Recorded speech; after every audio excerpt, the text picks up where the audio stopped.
नमस्कार प्यारे साथियों, मैं हिंदी व्याख्याता कविता सिवरान एक और नया वीडियो लेकर आपके सामने हाजिर हूँ।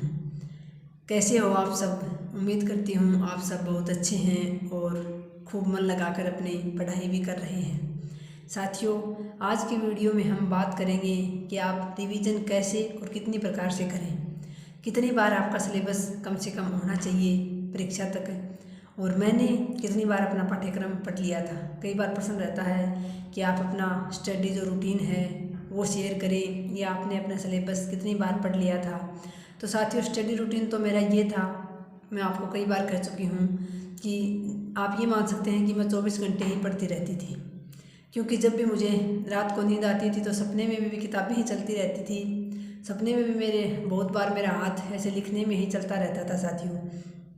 सुबह उठकर मुझे पता चलता था कि रात को मैं सपने में कुछ बड़बड़ा रही थी, रामचंद्र शुक्ल के कोई कोटेशन बोल रही थी, या फिर कुछ पेन मेरा इस तरह से चल रहा था रात को भी कि मैं कुछ लिख रही हूँ। क्योंकि साथियों, दिन भर एक ही काम था, लिखना पढ़ना, और जब भी काम भी करती थी तब भी साथियों कानों में तो वीडियो चलते रहते थे, और जब कभी कभार वीडियो नहीं चलते थे तो साथियों सोचती भी थी तो सारा दिन सिलेबस के बारे में सोचती थी कि मेरा वो टॉपिक हो गया है, मेरा वो रह गया है, इतनी बार मेरा पाठ्यक्रम का रिवीजन हो गया। तो सारा दिन साथियों जब पाठ्यक्रम में हमारे मस्तिष्क में चलता रहता है, जब जुनून सवार हो जाता है सफलता का, तो फिर हमारे मस्तिष्क में वही चीज़ें चलती रहती हैं सारा दिन पढ़ाई के बारे में ही। तो ऐसे ही आपको अपने अंदर जुनून पैदा करना है। वैसे साथियों, मेरा कोई टाइम ऐसे फिक्स नहीं था रूटीन कि मैं सुबह जल्दी उठती थी हमेशा। शुरुआत में तो जब नोट्स बनाती थी तो सुबह सुबह के टाइम में 2-2.5 घंटा नोट्स बनाती थी। नोट्स बनने के बाद साथियों मेरा रिवीजन होता था। तो मैंने अपना जो पाठ्यक्रम है वो कम से कम साथियों 5 से 6 बार मैंने अपना पाठ्यक्रम अपनी आँखों से निकाल लिया था। आँखों से निकालने का मतलब ये है साथियों, मैंने उसको रिवीजन कर लिया था। और इसलिए कर लिया था साथियों क्योंकि मेरे पास सामग्री बहुत कम थी, ना तो मेरे पास कोई भारी भरकम गाइड थी। जैसे कि फर्स्ट पेपर का भी मैं आपको बार बार बता चुकी हूँ मेरे पास क्या क्या सामग्री थी। ऐसे ही मेरे खुद के सब्जेक्ट के भी मेरे पास नोट्स थे, एक दो कोई जैसे काव्य शास्त्र के लिए अलंकार पारिजात किताब थी, या कोई व्याकरण की किताब थी KR मैया सर की। इसके अलावा मेरे पास कोई भी भारी भरकम गाइड या ऑथेंटिक बुक वगैरह नहीं थी साथियों। मैंने सिर्फ और सिर्फ नोट्स से पढ़ा या यूट्यूब की मदद से पढ़ा।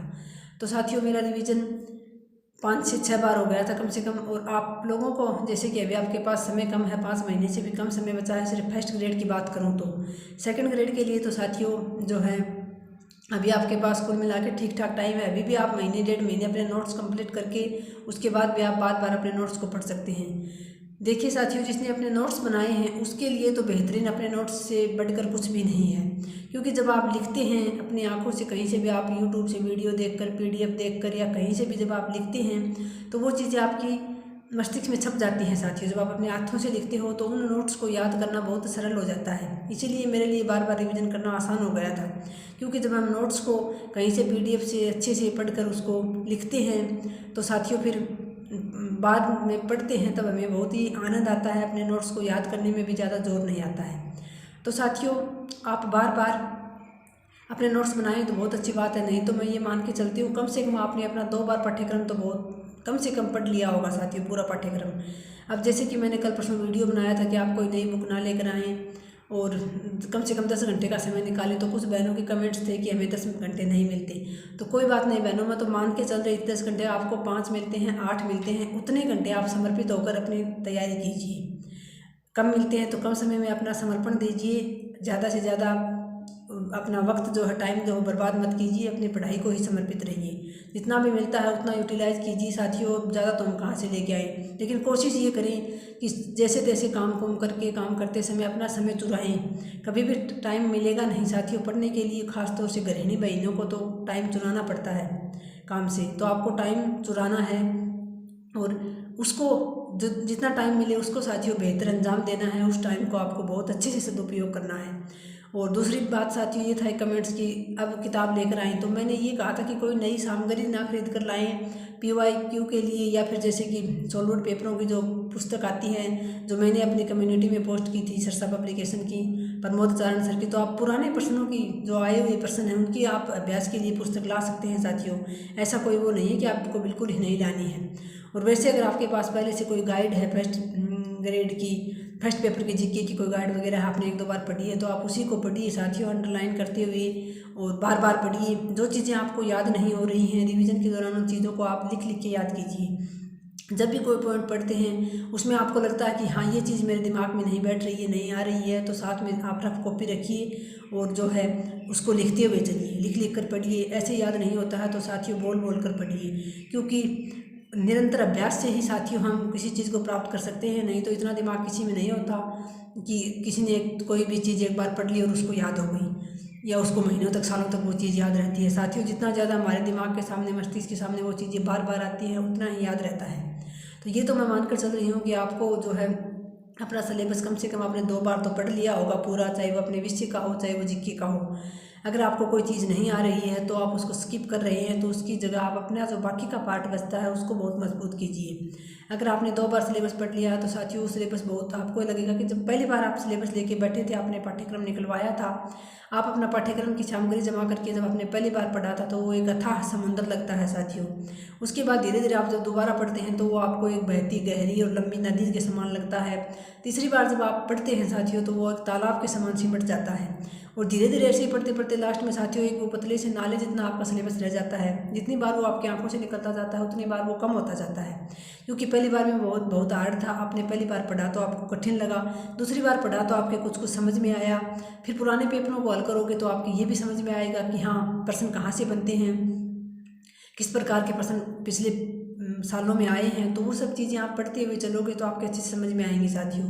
फिर रही बात कि जो है सिलेबस को रिवीजन की कितनी बार करें या किस प्रकार से करें, तो साथियों रिवीजन देखिए आपका 2-3 बार रिवीजन हो सकता है। जैसे कि एक बार तो आपने कोई भी टॉपिक पढ़ा, जैसे आपने अगर हम फर्स्ट पेपर का लें तो आपने मौर्य काल पढ़ा साथियों, मौर्य काल आपने पूरा पढ़ लिया अच्छे से। फिर जब आप उस टॉपिक को पढ़कर छोड़ें तो साथियों सरसरी दृष्टि से 4 पेज 5 पेज 10 पेज आपने जितने भी पढ़े हैं, सरसरी दृष्टि से उस पेज को आप छोड़ते समय उसी समय अपनी आंखों से निकालें। एक बार तो वो रिवीजन हो गया साथियों। उसके बाद जब आप उस टॉपिक को पढ़ने के बाद अगर आप कोई काम कर रहे हैं, जैसे सुबह आपने 2-2.5 घंटे कुछ पढ़ा, उसके बाद आप कोई भी दैनिक कार्य कर रहे हैं, अपने ज़रूरी कार्य कर रहे हैं, उनको करते समय आपकी मस्तिष्क में ये चलना चाहिए कि मैंने अभी 2 घंटा 1.5 घंटा बैठ के क्या पढ़ा था, उस चीज़ में से मुझे क्या क्या पॉइंट मुझे याद है। तो इस प्रकार से भी आपका रिवीजन हो जाता है। एक साथियों मैंने आपको बताया था जैसे आप दिन में सप्ताह में 5 दिन आप पढ़ सकते हैं, फिर 2 दिन उन चीज़ों का रिवीजन कीजिए। 5 दिन आप 2 सब्जेक्ट जीके के साथ लेकर चलिए, 2 पार्ट अपने हिंदी विषय के साथ लेकर चलिए, फिर अगले 2 दिन उनका आप रिवीजन कीजिए। और अब तो अगर आपने 2 बार सिलेबस पढ़ लिया अच्छे से, तीसरी बार तो आपको ये करना है साथियों लगातार आपको, जैसे कि भले ही जीके का है, आपको जीके में जितने भी टॉपिक हैं, जैसे आप राजस्थान की कला संस्कृति पढ़ रहे हो, आप पुरानी हड़प्पा सभ्यताएं पढ़ रहे हो, राजस्थान की आप हिस्ट्री पढ़ रहे हो, प्रजामंडल पढ़ रहे हो, राजस्थान की आप ज्योग्राफी पढ़ रहे हो, तो साथियों आपको पढ़ते हुए चलना है। साथ में आपको रफ कॉपी और पेन तो हमेशा आपके हाथ में होना ही होना चाहिए। अगर आप किसी बुक से पढ़ रहे हैं तो उनको अंडरलाइन करते हुए चलिए, हाईलाइट करते हुए चलिए मुख्य बिंदुओं को जो आपको याद नहीं हो रहे हैं। और साथ साथ में आपको लिखना है साथियों, जब आपको जो हार्ड कठिन जो आपके कुछ बिंदु हैं उनको आप लिखते हुए चल रहे हो, और जब आप पूरा वो टॉपिक पढ़ लो तो उसके बाद जो आपने लिखा है उनको एक बार दोबारा ज़रूर पढ़ें। अपनी किताब छोड़ने से पहले जो आपने लिखा है, क्योंकि वो चीज़ें हार्ड थी, आपको याद नहीं हो रही थी, तो आपने जिन चीज़ों को लिखा है उनको आप एक बार दोबारा से पढ़ें साथियों। फिर एक रिवीजन तो ये हो गया साथियों, उसी दिन जिस दिन आपने पढ़ा उस दिन, यानी किताब छोड़ते समय आपने 2-5 पेज जितने भी पढ़े हैं उनको एक बार अपनी आंखों से पलटकर उन पेजों को सरसरी दृष्टि से पूरे पेज को आप जरूर देखिए कि हाँ मैंने यहाँ इसमें कौन कौन सी मुख्य चीज़ें पढ़ी हैं। उसके बाद उसको छोड़ने के बाद अगर आप कोई और काम कर रहे हैं पढ़ाई के अलावा, अगर आपने कोई दूसरा सब्जेक्ट उठा लिया है तो फिर उसको पिछली बातों को याद नहीं करना है। अगर आप कोई और काम कर रहे हैं पढ़ाई के अलावा तो फिर आपके दिमाग में वो चलना चाहिए कि मैंने अभी क्या पढ़ा था, इसमें से पीछे के प्रश्न कैसे आए हुए हैं। उसके बाद साथियों जब दूसरे दिन आप पढ़ने बैठो, तो जैसे कि कल आपने भारत का मौर्य काल पढ़ा था, दूसरे दिन आपने गुप्त काल पढ़ना है आपको, तो उस दिन भी आप एक बार जो मौर्य काल है उसको आप पलटकर जरूर देखिए साथियों सरसरी दृष्टि से। इस प्रकार भी आपका ये एक शानदार सा रिवीजन हो जाएगा और आपको पता भी नहीं चलेगा, आपके आंखों से वो सिलेबस निकलता चला जाएगा। ये बहुत ही शानदार तरीका है साथियों।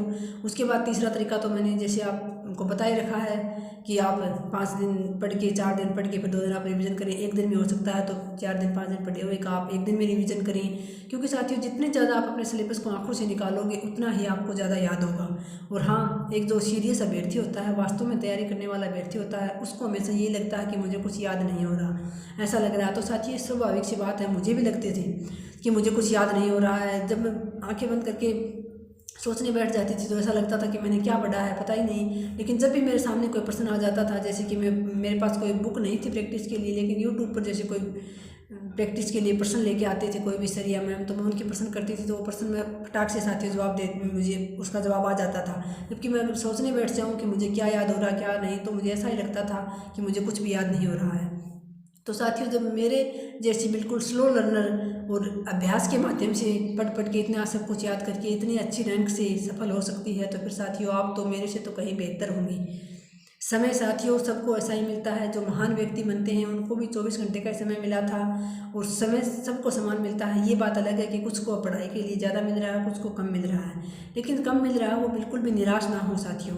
जितना मिल रहा है उतने का तो आप सदुपयोग कीजिए अच्छे से, उसको आप बिल्कुल भी फ़ोन में कहीं भी किसी भी बात में गप्पे लड़ा के यहाँ वहाँ कहीं भी दुरुपयोग ना करें। और ख़ास तौर से जो बहनें हैं घर पे काम करने वाली, वो तो काम करते करते वीडियो सुने, उसके बाद जितना हो उसके साथ बहनों इन 5 महीनों से आप काम को समेट लें। उसके बाद आप साफ़ सफाई करते रहना, जुलाई अगस्त में बहुत अच्छी सी कर लेना सारे घर की। इस समय आपको ज़रूरत है तो सबसे ज़्यादा किताबों के पास रहने की है। तो घर में किसी की भी मदद ले सकते हैं, विनम्र स्वभाव विनम्रता से बोल के अगर कोई मदद करने वाला है तो आपका कुछ नहीं जाना है, आप उसको अनोने विनय करके मनाकर आप उसकी मदद ले सकते हैं। घर में कोई है सदस्य तो नहीं है तो भी आपको ज़्यादा से ज़्यादा अपनी किताबों के संपर्क में रहना है। काम को एक बार आपको बहुत अधिक आवश्यक है, उसी काम को रोजाना करना है। जैसे कि फिर ज़्यादा ही काम हो जाता है, जैसे कपड़े वगैरह है, झाड़ू पोछा वगैरह है, वो आप रोज़ ना लगा के जैसे 7 दिन में एक दिन लगा लें, 5 दिन में एक दिन लगा लें, लेकिन फिर भी आपको काम करते करते समय भी आपके मस्तिष्क में जो है साथियों बातें किताबों की ही चलनी चाहिए। तो ये तो था कि मैंने अपना पाठ्यक्रम कितनी बार पढ़ा, तो मैंने अपना पाठ्यक्रम 5 से 6 बार पढ़ लिया था, और इसी कारण से साथियों मेरा इतनी अच्छी रैंक से चयन हुआ है। बाकी ऐसा कोई बंधु नहीं है जिसको एक बार में 2 बार में याद हो जाता है और लंबे समय तक याद रहता है। सफलता का एकमात्र मूल आधार है रिवीजन, बार बार रिवीजन करना। जैसे हम कहते हैं ना कि परीक्षा में मेरा आता हुआ प्रश्न गलत हो गया, तो वो आता हुआ प्रश्न गलत होने का कारण भी साथियों रिवीजन का अभाव ही है। रिवीजन के बिना हमने एक बार कहीं पढ़ा था और जब परीक्षा में देखते हैं तो 2 ऑप्शन में हम अटक जाते हैं कि ये है या ये है, क्योंकि हमारा रिवीजन नहीं हुआ था। तो मेरा आपसे यही निवेदन है कि आप बहुत अधिक सामग्री इकट्ठी ना करके कम सामग्री को आप बार बार पढ़ें, तो निश्चित रूप से आपको सफलता मिल सकती है। नहीं तो फिर वही काश रह जाएगा लास्ट में, क्योंकि बहुत सारे विद्यार्थी मैंने ऐसे देखे हैं साथियों जो बहुत ऑथेंटिक बुकें कोई कह देता है तो किसी कोचिंग के नोट्स लाकर किसी अच्छी अच्छी ऑथेंटिक बुकें ला कर तो जमा कर लेते हैं, लेकिन फिर वो उनके रिवीजन के अभाव में उनको सारियों को पढ़ नहीं पाते, क्योंकि इतनी सारी सामग्री को तो बार बार पढ़ना संभव नहीं है, और वो एक एक बार पढ़ते हैं तो एक एक बार पढ़ने में साथियों रिवीजन नहीं हो पाता है। तो रिवीजन के अभाव में बहुत सारे साथी रह जाते हैं, और साथियों इतना वक्त नहीं होता है एक प्रतियोगी परीक्षार्थी के लिए कि वो बार बार उसको मौका मिले। बहुत मुश्किल से तो भर्ती आती है, बहुत मुश्किल से साथियों बेरोज़गारी का जो दौर है वो निकल रहा होता है। जो बेरोज़गार हैं, मैं खुद भी इन बातों की भुगत भोगी हूँ, तो मुझे पता है साथियों कि बेरोज़गारी का दौर किस प्रकार से हमारे लिए कष्टदायक होता है। एक एक दिन परीक्षा का इंतज़ार करते करते ऐसे निकलता है जैसे वर्षों बीत गए हों, कोई परीक्षा ही नहीं आ रही है। तो परीक्षा हो, पाठ्यक्रम हो, किसी भी चीज़ की टेंशन लिए बिना और बेहतर तरीके से तैयारी कीजिए साथियों। सकारात्मक सोच के साथ तैयारी कीजिए, कभी अपने ऊपर नेगेटिविटी को हावी ना होने दें। हमेशा अच्छा सोचें आगे का साथियों, किसी का नहीं पता होता है कि कल भी हमारा होगा या नहीं होगा, हमें इतना भी नहीं पता, लेकिन कम से कम जो हमारे हाथ में है वो कर्म तो हम अपने ईमानदारी से करते हुए चलें। इसी सोच के साथ साथियों निरंतर प्रयासरत रहिए, और जो प्रयास करेगा निश्चित रूप से ईमानदारी से उसको साथियों सफलता भी मिलेगी। टेंशन तो लेनी ही नहीं है आपको, टेंशन में कुछ आना जाना नहीं है, अपना खुद का ही नुकसान करोगे साथियों। तो बिना टेंशन के अच्छे से पढ़िए। वीडियो देखने के लिए आपका बहुत बहुत धन्यवाद। जय हिंद, जय भारत।